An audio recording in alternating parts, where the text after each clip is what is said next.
everyone, welcome back to this channel. In this tutorial, I will show you how to make the 1000 perfect cards quest much easier for the diamond rod quest. First, to massively increase your success rate, make sure your rod has the perfections enchant.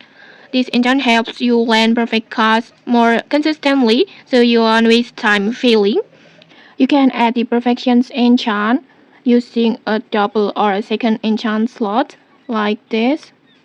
Just go to the temple on top of the ancient jungle, and then you'll need to sacrifice one secret fish to obtain a Transcendent enchant stone.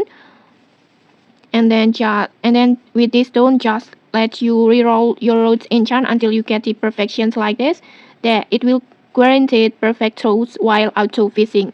And once the perfection is on your road, your progress will go up way faster than without this enchant.